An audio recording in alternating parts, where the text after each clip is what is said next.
목사 이렇게 기도 요청을 해오는 교인들이 있습니다. 미국 교회를 처음 하는 목사님이 교인들에게 선포를 했습니다.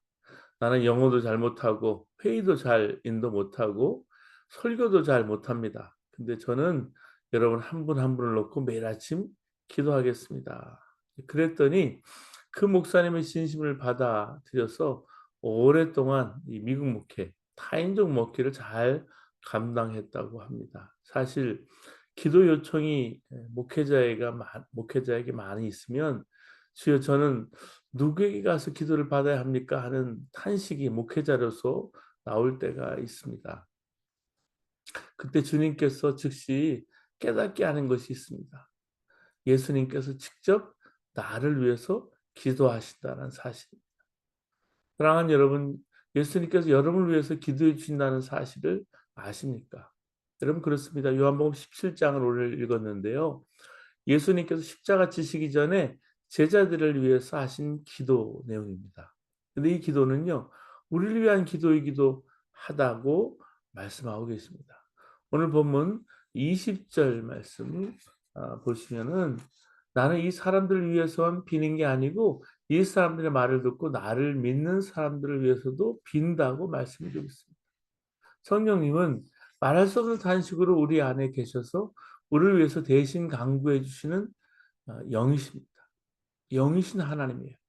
근데 중요한 것은 예수님께서 무슨 기도를 하셨는가 하는 것입니다. 첫째는 제자들이 환난을 당하겠지만 하나 되게 해 달라는 것입니다. 11절에 그 내용이 나오고요. 13절에 보면 어떤 일이 있어도 마음의 기쁨을 지켜 달라는 거예요. 셋째는요. 15절 우리 말씀인데요.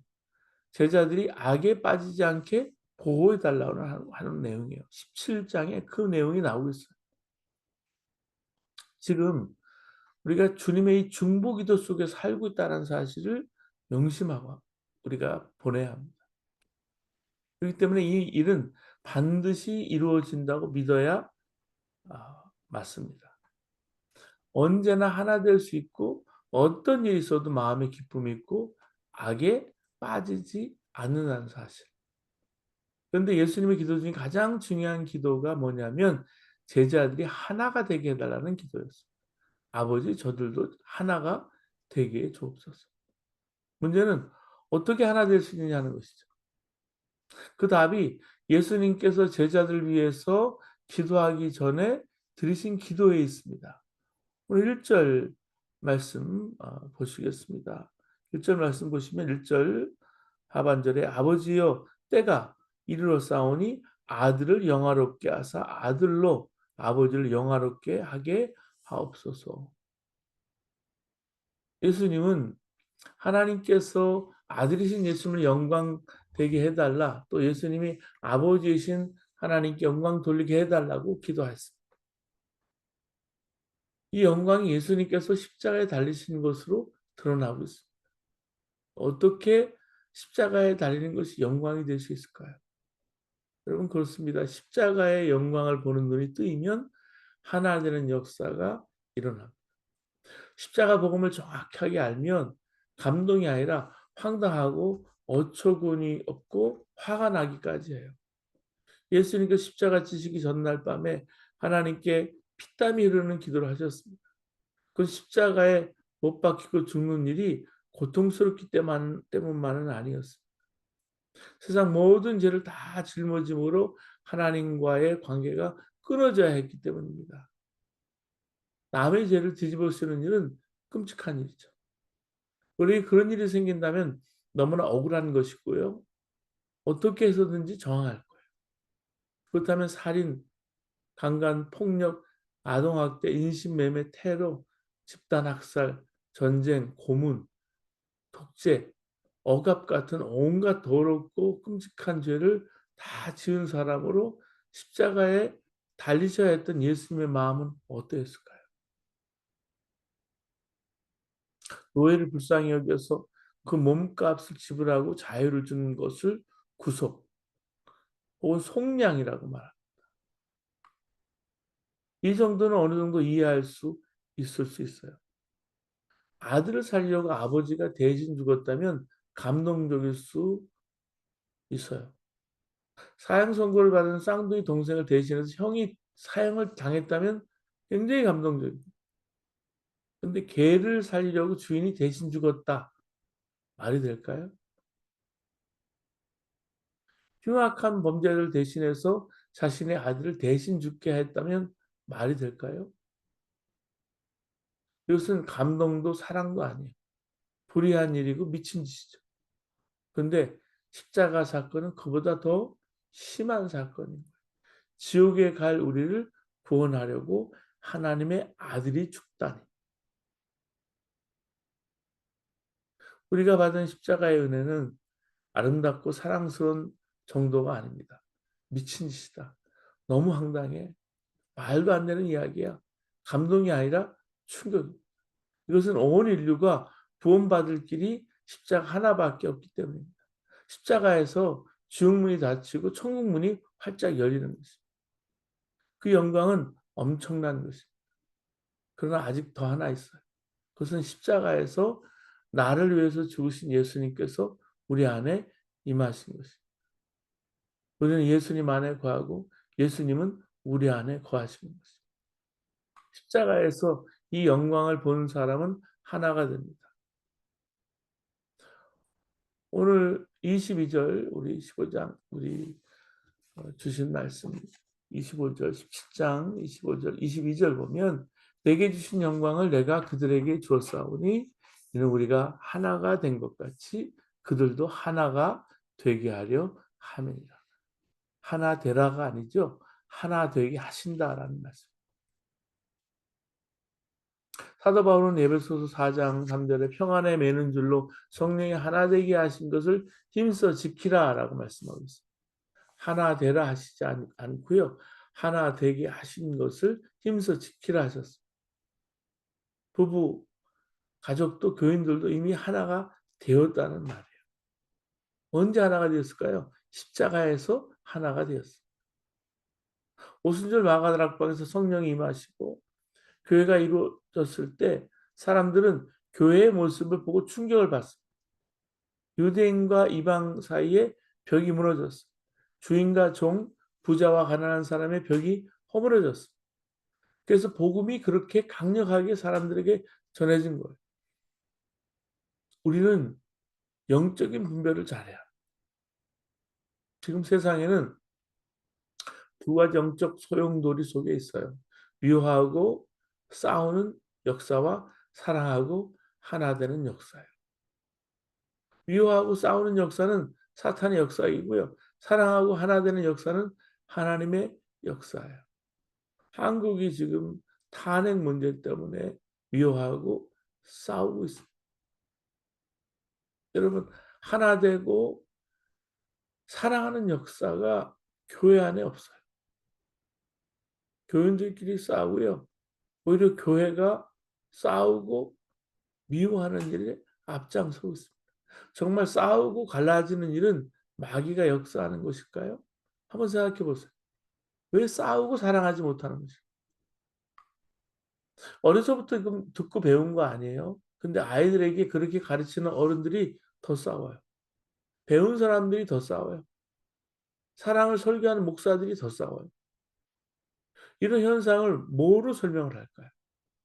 근데 이 세상에는 미워하고 싸우는 역사뿐만 아니라 용서하고 사랑하고 하나 되는 역사도 강하게 일어나고 있습니다. 십자가의 능력으로 하나님께서 일으키시는 역사. 하나님께 세상을 마귀가 마음도 휘젓도록 내버려 두지 않으시고 다시 사랑하고 하나 되도록 회복시키는 것입니다. 그리스도에게는 세상으로 하여금 하나님의 역사를 보여주게 하는 사명이 있습니다. 어떻게 그렇게 할 수 있을까요? 하나님을 통해서 그렇게 하는 거예요. 오늘 17장 21절 말씀 보시면 아버지여 아버지께서 내 안에 내가 아버지 안에 있는 것 같이 그들도 다 하나가 되어 우리 안에 있게 하사 세상으로 아버지께서 나를 보내신 것을 믿게 하옵소서. 하나 되는 것이 예수님이 우리 안에 계시다는 증거입니다.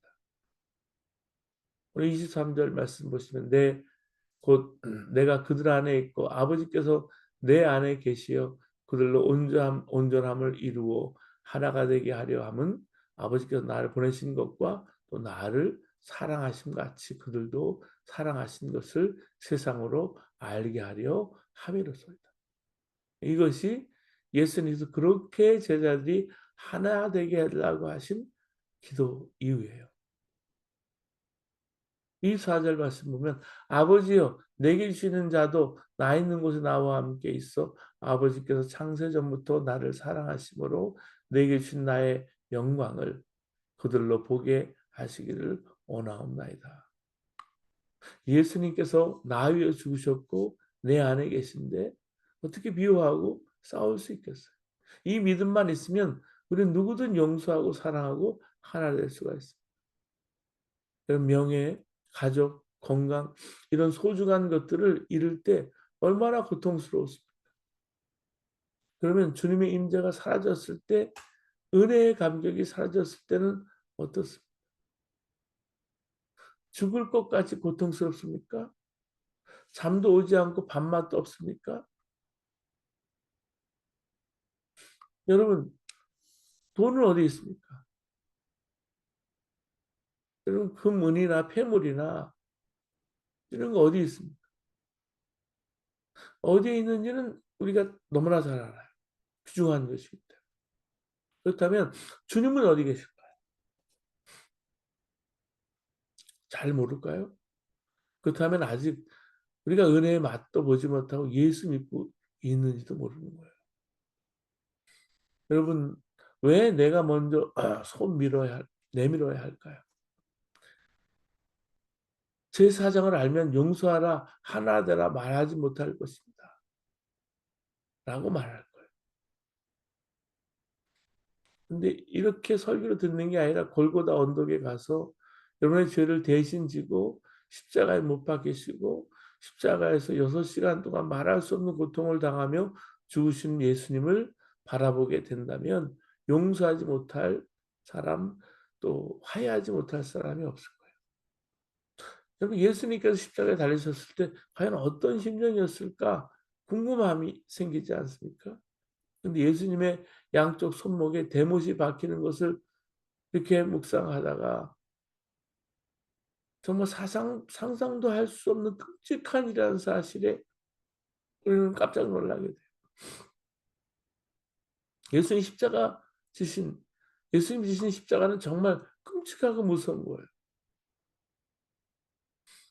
지난번에 교회들과 함께 패션 오브 크라이스트를 봤습니다. 거의 20년 전에 그 영화를 교인들과 함께 보면서 그 충격과 고통은 말로 할 수 없는 것임을 알았습니다. 예수님이 십자가 고통으로 자신의 죄가 용서받았고 하나님과 화목해 되었다는 우리가 깨닫게 된다면 왜 내가 먼저 손 내밀어야 할까? 말하지 않게 되죠. 오늘 랍비가 제자들에게 물었습니다. 너희는 새벽에 오는 것을 언제 아느냐? 한 제자가 답했습니다. 고양이와 양을 구별할 수 있을 때 압니다. 아니다. 다른 제자가 말했습니다. 무화과 나무 잎과 포도나무 잎이 구별될 때 새벽에 오는 것을 압니다. 그것도 아니다. 그러면 어느 때냐고 묻는 제자들에게 랍비가 말했습니다. 이웃 사람이 네 눈에 보일 때가 어둠이 걷히고 새벽이 오는 때가 오는 것이다. 여러분 사람이 보입니까? 가까이 있는 사람이 보일까요? 당연히 보이죠. 무슨 말일까요? 은퇴 찬화 예배 때 한 목사님이 이런 말을 했습니다. 하나님이 우리에게 천사를 보내시지만 그 천사가 곁에 있을 때는 깨닫지 못합니다. 그 천사가 떠난 후에야 그가 천사였음을 깨닫습니다. 옆에 앉은 사람이 천사일 수 있다라는 그런 이야기예요. 우리는 십자가의 예수님, 그 예수님의 눈으로 사람을 보게 해주시기를 여러분 이 아침 기도해야 합니다. 사랑하는 여러분, 세상은 갈등으로 가득 차 있습니다. 영을 분별하여야 한다는 말씀이요. 목회하면서 깨닫는 게 이거예요. 옳고 그른 것만 따지지 말고 어떻게 하면 예수님 안에 하나가 될 수 있는지를 생각하는 것입니다. 분열시키는 마귀의 역사를 분별 못하면 바보같이 당하고 나중에 깨닫게 됩니다. 그래서 언제나 결심합니다. 무슨 일이 있어도 마귀가 하자는 대로는 안 할 거야. 예수님은 이미 우리 가정도 교회도 하나가 되도록 기도하셨고요. 십자가에서 하나 되게 하셨고요. 우리 안에 오셔서 지금도 기도하고 계시다는 사실을 여러분 명심하시기 바랍니다. 우리도 가정과 교회에서 아버지 하나 되게 하옵소서 기도하시기를 바랍니다. 진심으로 믿고 기도하면 응답받게 됩니다. 오늘도 무릎으로 주님 앞에 나아가시는 여러분 되시기를 주님의 이름으로 축원합니다. 이 시간 함께 여러분 기도하시겠습니다.